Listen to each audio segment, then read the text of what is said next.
અત્યાર સુધી તો નેતાઓ ધાક ધમકી આપતા હતા, પરંતુ હવે તો ખરેખર ગુંડાગર્દી પર આવી ગયા. અમે આવું શા માટે કહી રહ્યા છે, તેની પાછળનું શું કારણ છે, તેના વિશે વિગતે ચર્ચા કરવી છે. નમસ્કાર, તમે જોઈ રહ્યા છો ચક્રવાત ન્યૂઝ. હું આપની સાથે હેમલ.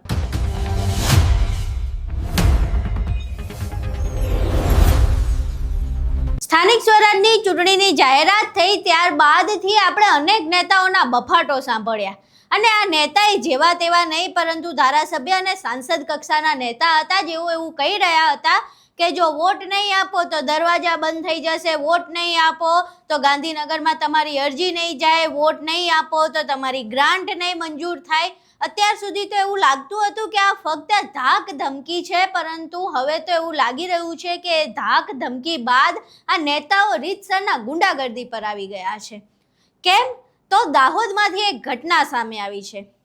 દાહોદના કદવાલ ગામમાંથી એક ઘટના સામે આવી છે, જેમાં ભાજપના નેતાઓ સ્થાનિક સ્વરાજની ચૂંટણીમાં હારી ગયા. ભાજપના ઉમેદવારોને જ્યારે દાહોદમાં હારનો સામનો કરવો પડ્યો તો તેમણે જે પહેલા લાઇટના થાંભલા લગાવવામાં આવ્યા હતા, જે સ્ટ્રીટ લાઇટ ગામમાં લગાવવામાં આવી રહી હતી, એ આખી સ્ટ્રીટ લાઇટ ઉખાડીને લઈને જતા રહ્યા.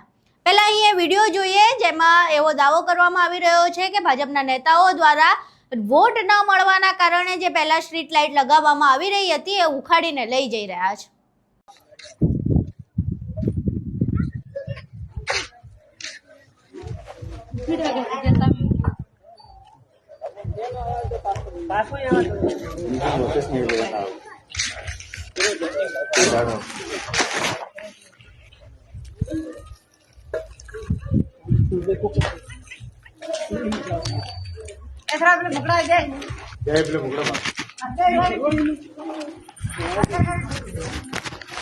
અહીં તમે વિડીયો જોયો. હવે આખા વિડીયોની હકીકત જાણવા માટે અમે ગામના સ્થાનિક સાથે વાત કરી, અને અહીં જુઓ એ સ્થાનિક દ્વારા અમને શું માહિતી મળી અને તેમણે અમને આખી ઘટના વિશે શું જણાવ્યું.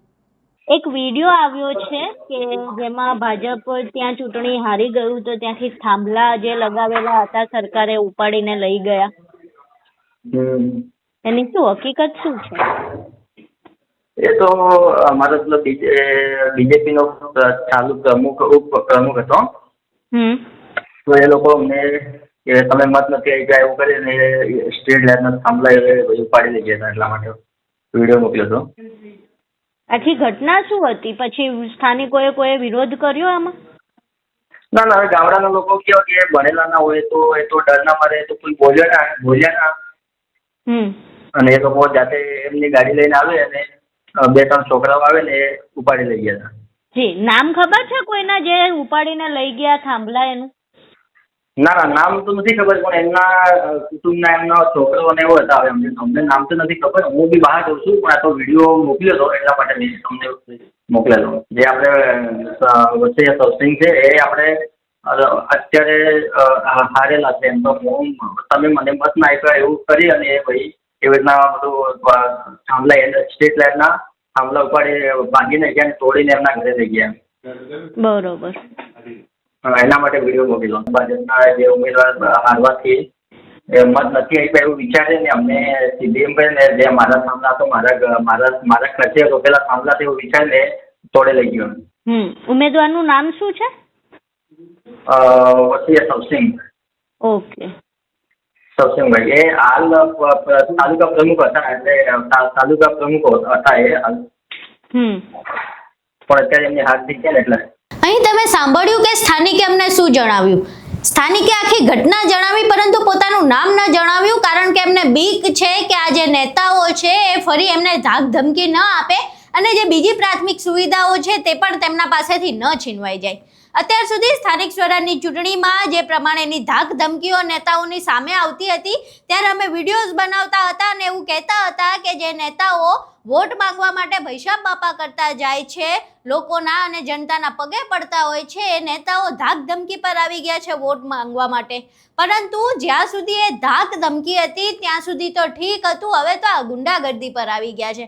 આ નેતાઓને એવું લાગતું હશે કે એમના બાપના પૈસા છે અને એમના બાપના પૈસે આ થાંભલા નખાવ્યા હતા એટલે જાણે ઉંચકીને લઈ જઈ રહ્યા છે, પરંતુ આ નેતાઓ એ ભૂલી ગયા છે કે આ જે થાંભલાના પૈસા છે ને એ આ ગુજરાતની જનતાના ટેક્સમાંથી આવેલા છે, તમારા બાપના રૂપિયા નથી કે તમારા ખિસ્સામાંથી કાઢેલા રૂપિયા નથી કે તમે થાંભલા લગાવ્યા હતા એટલે તમે ઉખાડીને લઈ જાઓ છો.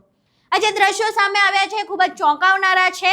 જે પ્રમાણે લોકશાહીનું હનન પહેલા જ 700થી વધુ બેઠકો બિનહરીફ કરીને કરી દેવામાં આવ્યું છે, આ બીજી વખત લોકશાહીનું હનન થઈ રહ્યું છે કે જો તમે બીજી કોઈ પાર્ટીને કે બીજા કોઈ લોકોને વોટ આપ્યા તો પછી તમારી હાલત પણ આવી જ થશે એવું બતાવવામાં આવી રહ્યું છે. જનતાએ આ આખી ઘટના જે સામે આવી છે તેના ઉપર અવાજ ઉઠાવવો જોઈએ. ત્યાંના સ્થાનિકો આ વિશે વાત કરી રહ્યા છે. જે પ્રમાણેના દ્રશ્યો સામે આવી રહ્યા છે તે લોકશાહીની હત્યા છે. આખો વિડીયો સામે આવ્યા બાદ અને જે પ્રમાણે સ્થાનિકે જણાવ્યું તે સાંભળ્યા બાદ તમારું શું માનવું છે? તમારા મંતવ્યો અમને કોમેન્ટ બોક્સમાં જરૂર જણાવજો. વિડીયો પસંદ આવ્યો હોય તો વિડીયોને લાઇક કરજો. લોકશાહીને જીવતી રાખવા માટે અને અન્ય કોઈ નેતા આવું કરતા પહેલા 2 વખત વિચાર કરે એ માટે બને એટલો આ વિડીયો શેર કરજો અને અમારી ચેનલને સબસ્ક્રાઇબ કરવાનું ભૂલશો નહીં. નમસ્કાર.